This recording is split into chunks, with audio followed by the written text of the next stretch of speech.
Hi, this is Elliot Fishman, and welcome to our latest vodcast. This is going to be on the evaluation of the patient with known renal cell carcinoma and the patterns of tumor recurrence. So what we're going to do in this study is really look at how we evaluate a patient who's had renal cell carcinoma. Maybe they've had a nephrectomy, maybe they've had a partial nephrectomy, maybe they've had ablation. We're going to understand how we follow them and what are the patterns of typical recurrence. CT is the gold standard in the primary imaging modality used for post-operative surveillance. It's good at detecting lesions, whether it's in the lungs or the mediastinum, in the liver or the pancreas or adrenal, in the native kidney where the mass was initially, if it was a partial nephrectomy, or the contralateral kidney, or to bowel, or any place else. The intensity and frequency of CT surveillance are strictly risk stratified based on the tumor's initial stage and surgical outcomes. So just some magic numbers. Renal cell carcinoma is the most common adult malignancy of the kidney, accounting for approximately 2% of adult malignancies and 4% of new cancers in the U.S. every year. Therapy will vary. In the old days, everyone had a nephrectomy. Now that's rare. We have ablative therapy, we have RF ablation, we have cryotherapy, microwave is gaining popularity, we have anti-angiogenic therapy for patients with more extensive disease, we do partial nephrectomies, we do total nephrectomies. Survival rates for metastatic renal cell have increased, and again, using imaging for early detection will indeed benefit patients. Just some SEER data from the NCI. The survival 5 years of pancreatic cancer, remember, pancreatic cancer has 11% 5-year survival.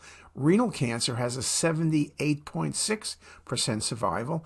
And that's, of course, because most tumors, or many tumors, are picked up at an early stage, and surgical resection is very successful in these patients.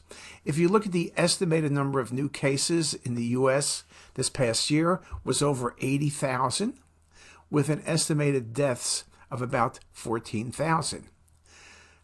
We said that 78.6% of patients will survive 5 years, and those numbers are increasing, particularly as immunotherapy is coming along.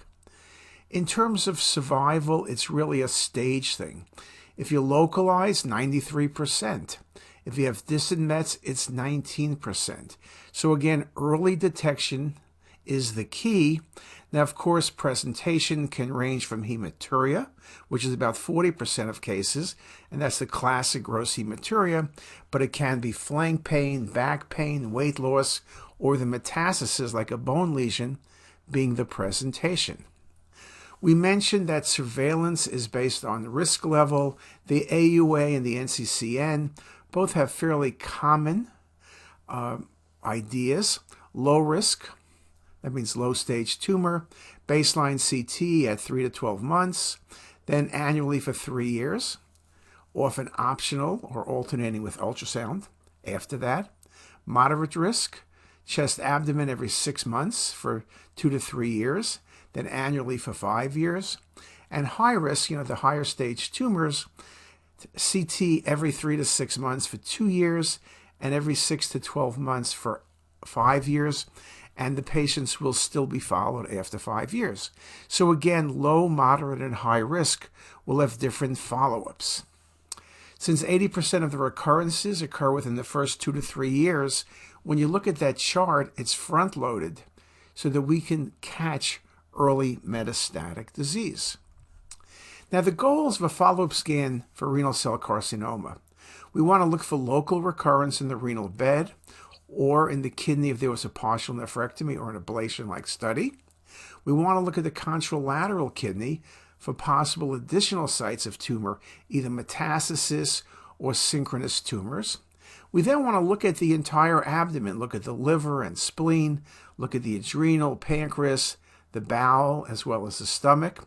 We also want to look carefully at the chest for lung metastasis and the mediastinum, because nodes are not uncommon. And of course, we'll be looking at soft tissue and bone, since metastasis can go there.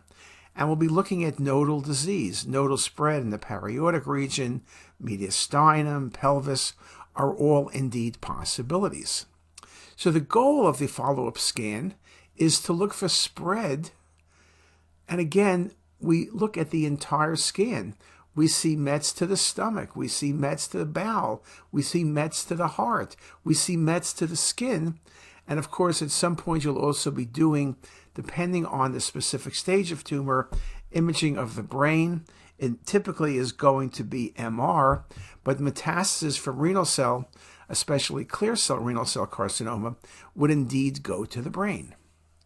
Now, what's our protocol, you ask? Well, we don't routinely do non-contrast scans. I think in this scenario, they add very little.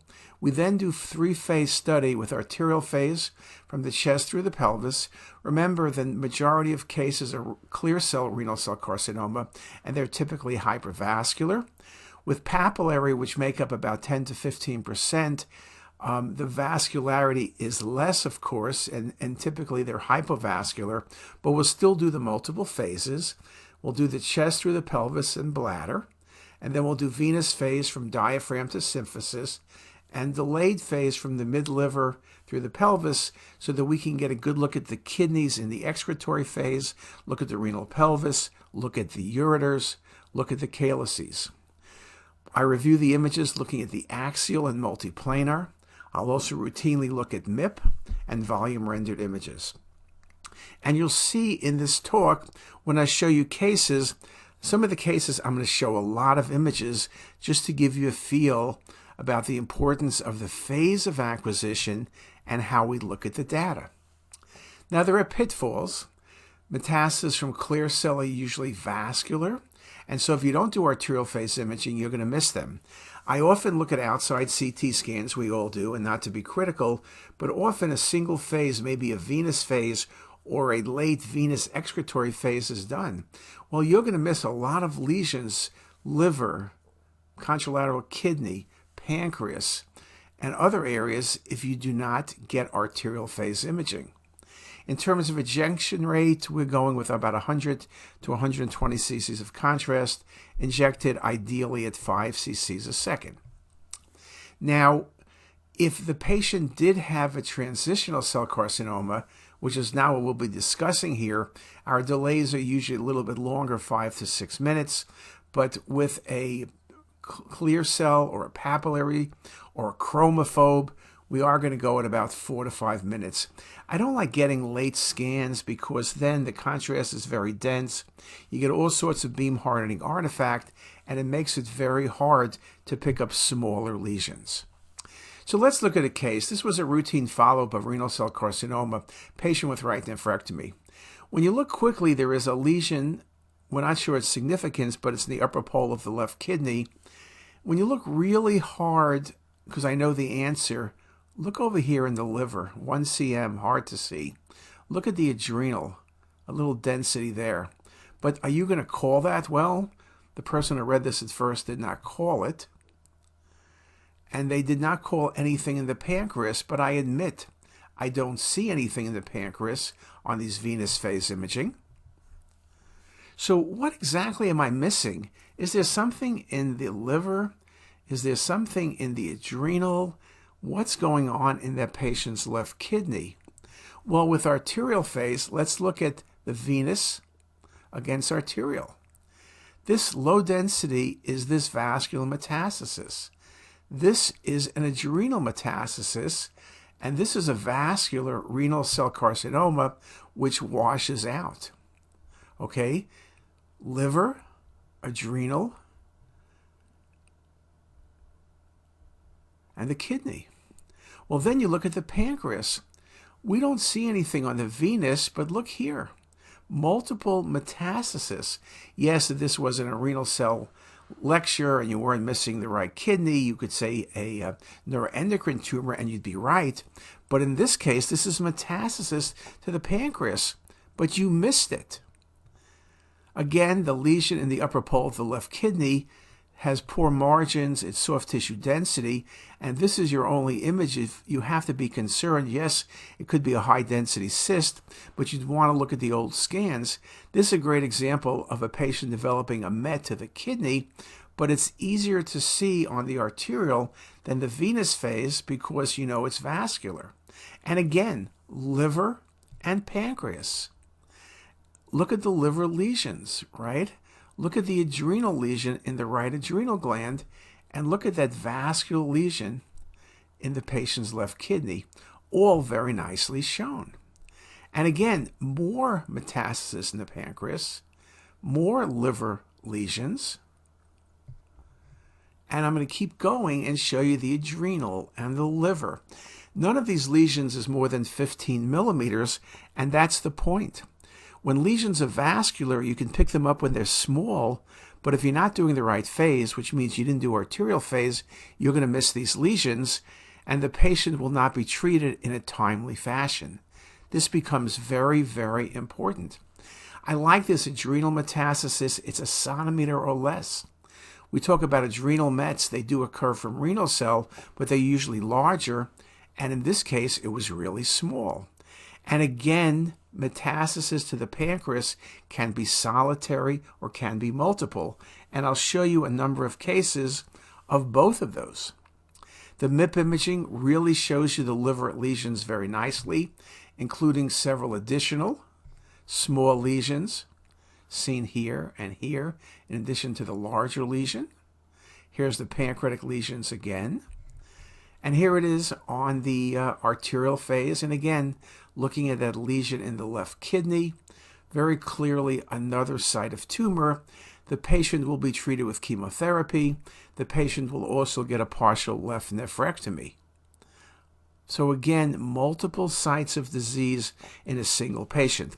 This also makes the point to remind you about not having satisfaction in search. Oh, you saw the liver, but you didn't see the pancreas. Or you saw the adrenal, but not the liver.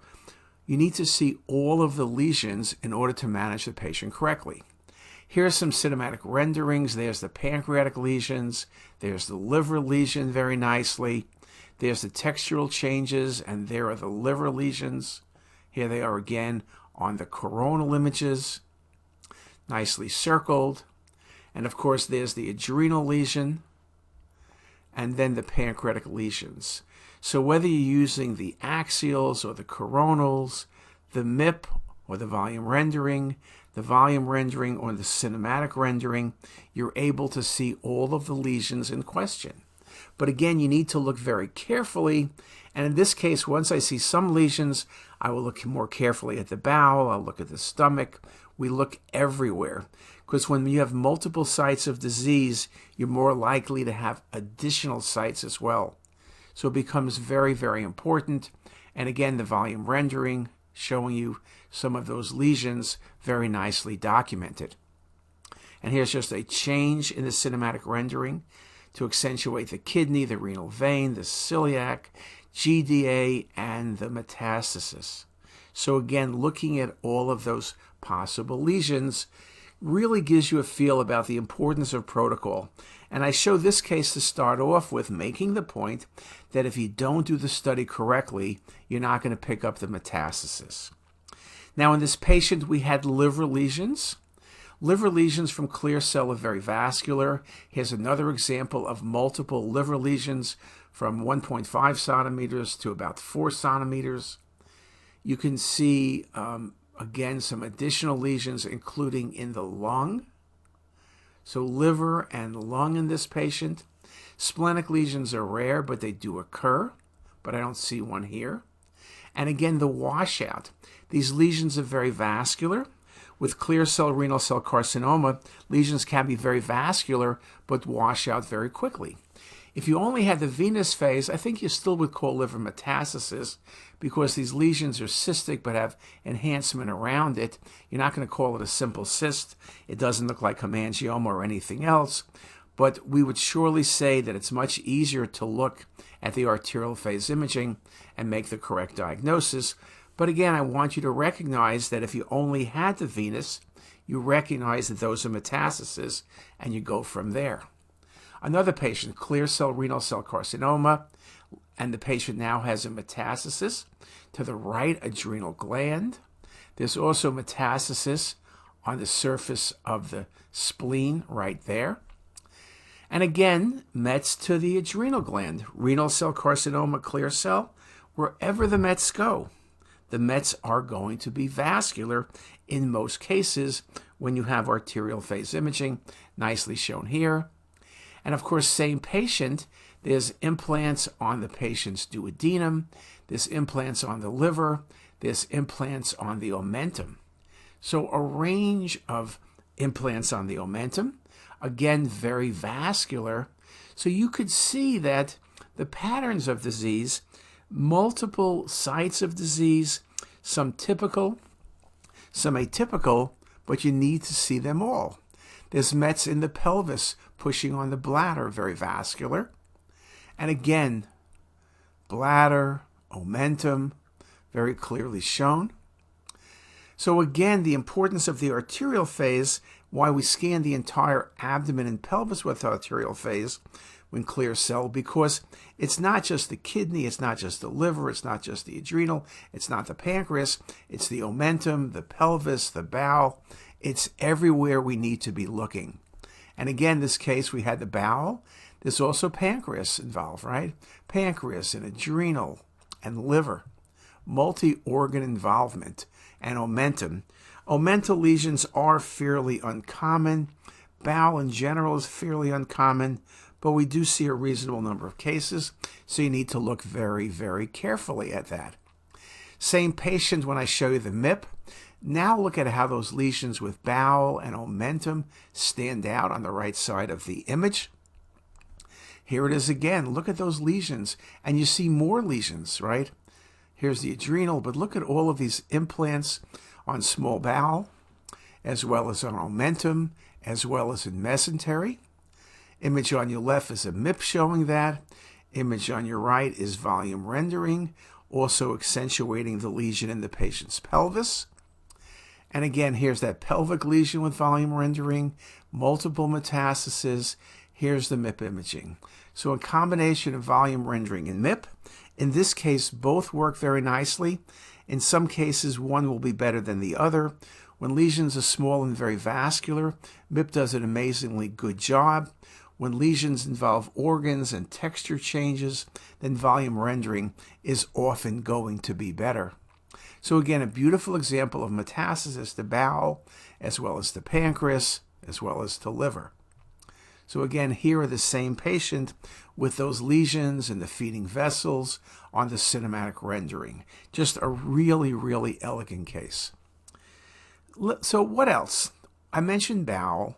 Let's do this. Let's take a break right here, come back, and let's look at some other patterns of metastasis after, say, a 5-minute break. See you in 5 minutes.